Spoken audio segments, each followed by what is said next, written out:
Au PSG, tout semble aller très vite entre Vitinha qui aurait recadré Ousmane Dembélé, une légende des Bleus qui relance clairement sa candidature au Ballon d'Or et un FC Barcelone obligé de prendre une décision radicale à cause du PSG. Une chose est sûre, Paris fait trembler tout le monde.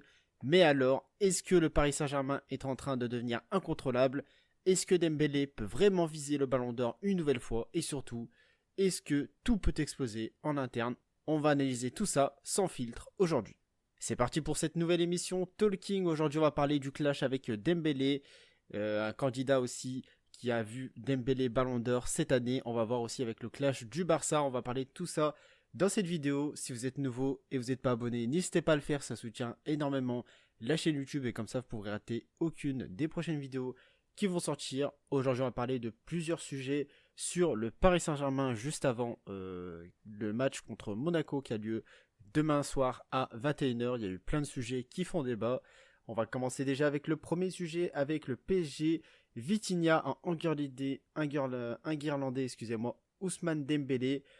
La nervosité gagne les têtes à Paris, plus familier avec l'échec depuis la saison dernière.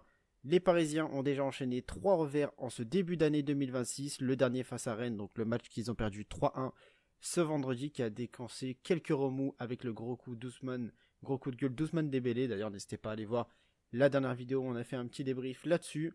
Pendant la rencontre, la température est aussi montée comme le rapporte l'équipe sur un ballon en profondeur qui n'est pas allé négocier Dembélé. Vitinha aurait ainsi un Guirlandais, son coéquipier, donc voilà, et il aurait mal parlé, etc. Il aurait aussi montré quelques signes d'agacement à l'égard de son compatriote João Neves sur une mauvaise transition.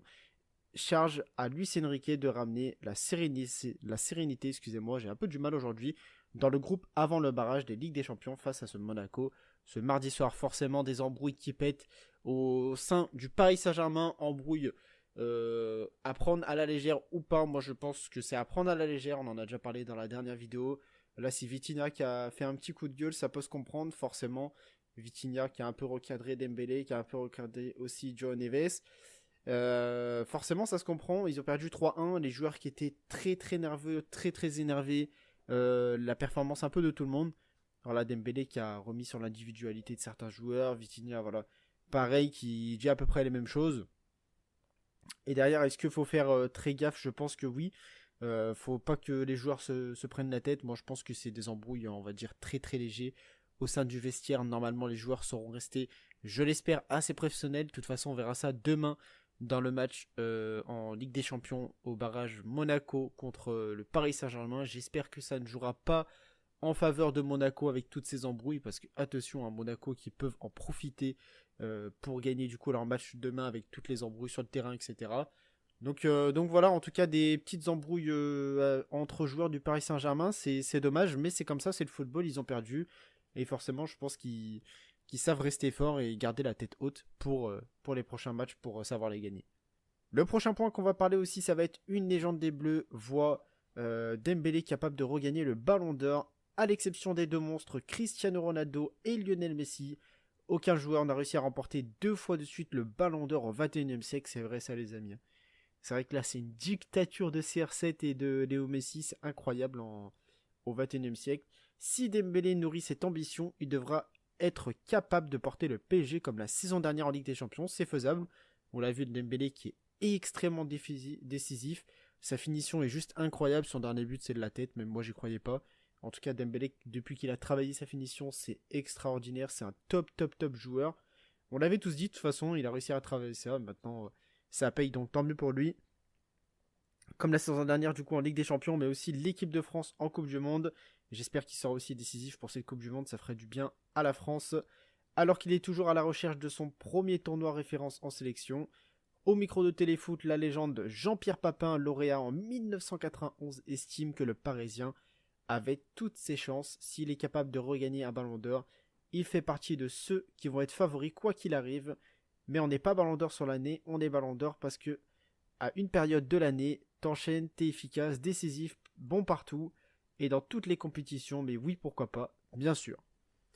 Donc ça à vous de me dire, est-ce que vous voyez pourquoi pas Ousmane Dembélé faire un back-to-back cette année au Ballon d'Or.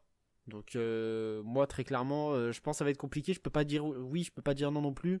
Parce que dire oui, ça serait mentir parce qu'on a d'autres candidats qui sont extrêmement bons cette année. Dembélé, on va dire qu'il commence à peine sa saison avec toutes les blessures qu'il a eues, un peu comme l'année dernière où il a commencé sa saison en deuxième partie de saison, mais au final il a quand même gagné le Ballon d'Or. Donc à voir en fait si Dembélé il est décisif pendant tous les matchs de Ligue des Champions.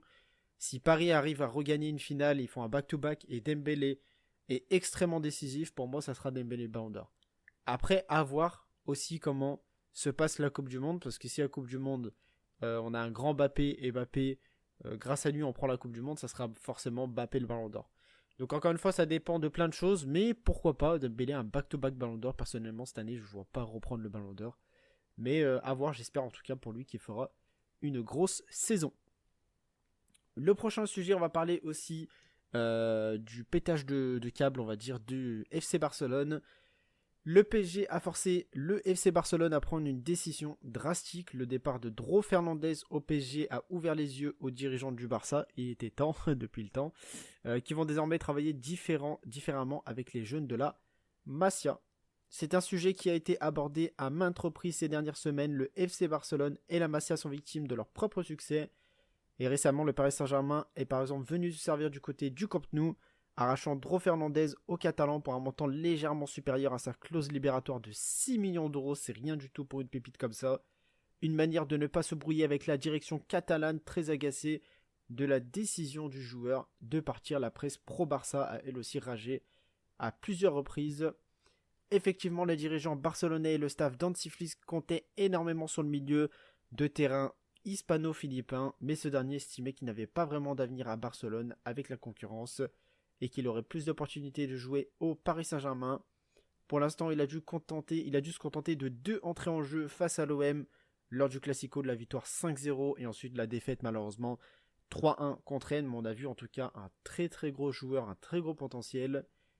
Et ensuite des contrats différents. Et voilà que Sport nous apprend que ce feuilleton Dro a forcé le Barcelone à prendre une grosse décision quant à changer sa façon de travailler.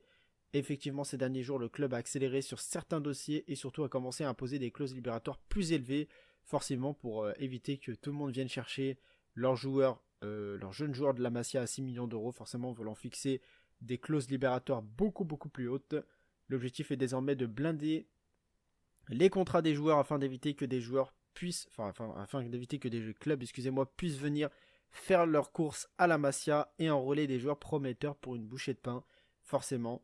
Avec Guy qui a été arraché par Chelsea à l'été 2024 et aussi mentionné par le média. Juan Hernandez, prometteur ailier Barça Athletic, vient d'ailleurs d'être prolongé.